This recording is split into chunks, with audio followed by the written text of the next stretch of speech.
first story, The Silent House of Hollow Creek.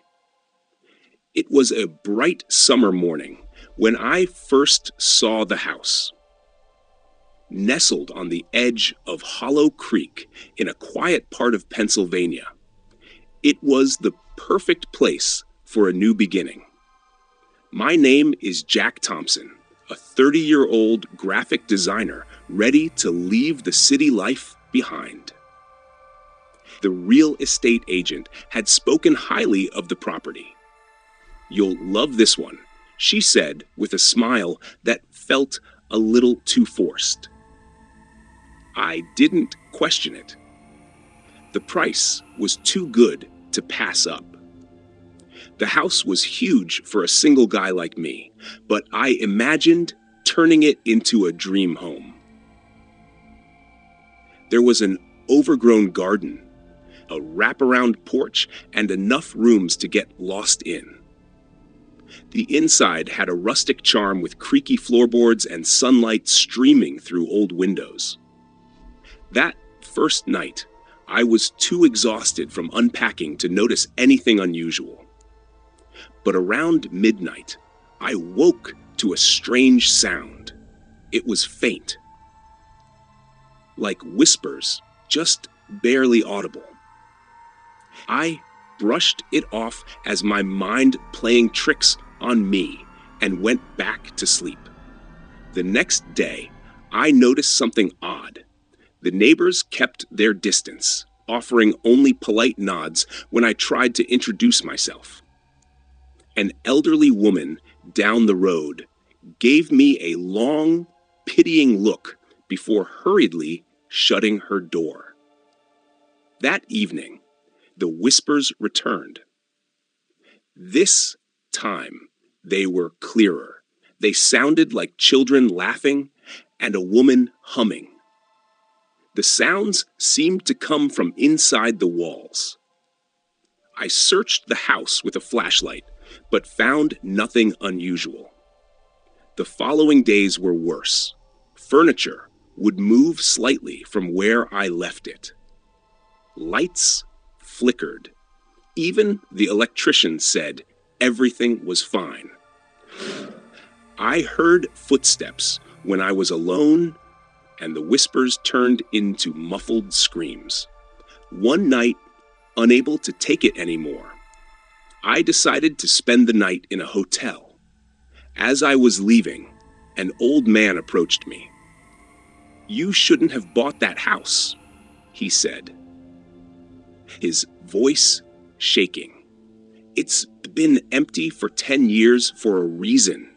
10 years? I asked, confused. "I was told the previous owner moved out last month. One's lived there since the Hendersons disappeared," he replied. "That house takes people." Chills ran down my spine as I realized the truth. I looked back at the house. In one of the windows, I saw a shadow move that wasn't mine. It waved. I left Hollow Creek that night, never to return. The house still stands, silent and waiting. Second story, The Whispering Walls of Blackwood. It was late spring when my family moved to Blackwood, a quiet little town tucked away in the forests of Oregon. We had been looking for a fresh start, and the old Victorian house on Maple Street seemed perfect at first glance. But from the moment we stepped inside, felt a chill that had nothing to do with the weather. The house was spacious, with high ceilings and intricate woodwork that spoke of another era. But there was something about the silence that seemed unnatural, as if the walls were holding their breath. My younger brother, Ethan, was the first to notice the strange sounds at night, soft whispers that seemed to come from the very walls. "Dad, did you hear that?" Ethan asked one evening, his voice barely above a whisper. My father dismissed it, calling it the house settling. But the sounds grew louder as the days passed at Yorst Ward, escalating to knocking and faint scratches behind the walls. One night, I decided to investigate the source of the noises. Armed with a flashlight, I crept down the hallway toward the attic.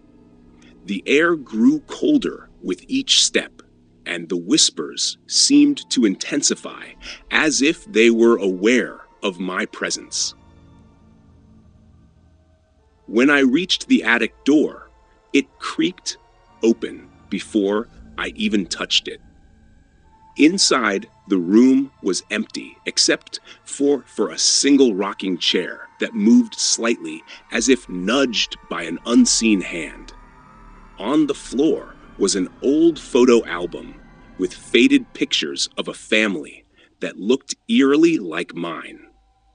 In the corner of one photo was a shadowy figure that sent a chill down my spine. Ethan found me the next morning, sitting in the kitchen with the photo album in my lap. "Who are they?" he asked, pointing to the family in the photos. I didn't have an answer for him, but I knew we weren't alone in that house. That night, the whispers turned into screams. My family and I fled the house without looking back. Later, we learned from the locals that the previous owners had disappeared without a trace years ago, and no one had dared live there since.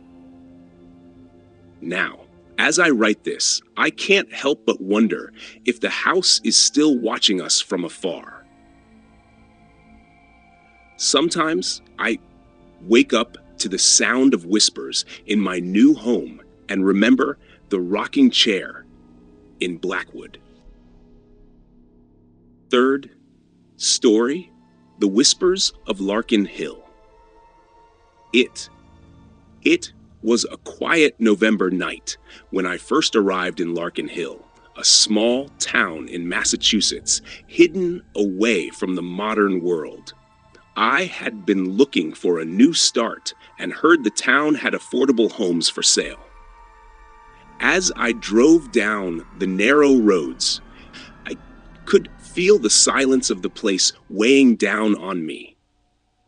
The trees were bare, and the wind whistled through the branches, but there was something else in the air, a feeling of being watched.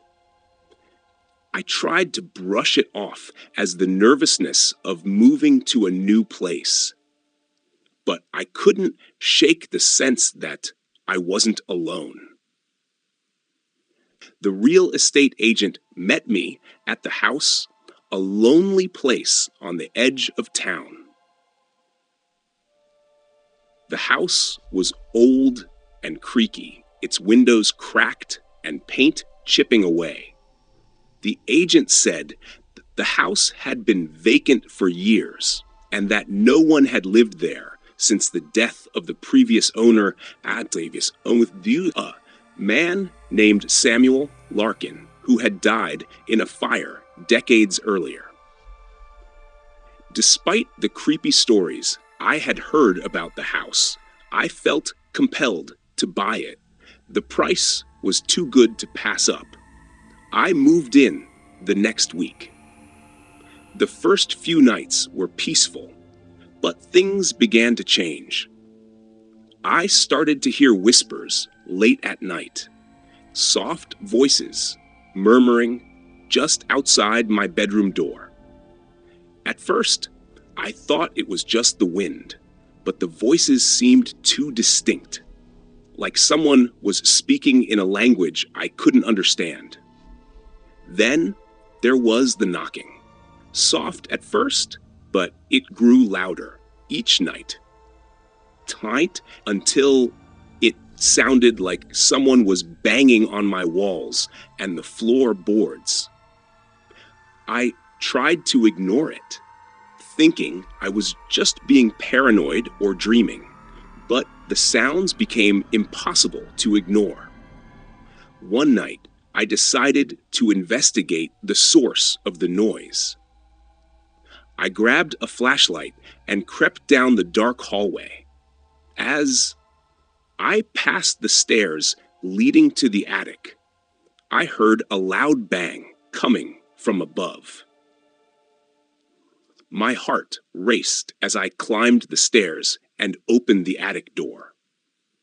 To my shock, there was no one there, but the dusty floor was covered in footprints that led straight to a small wooden box.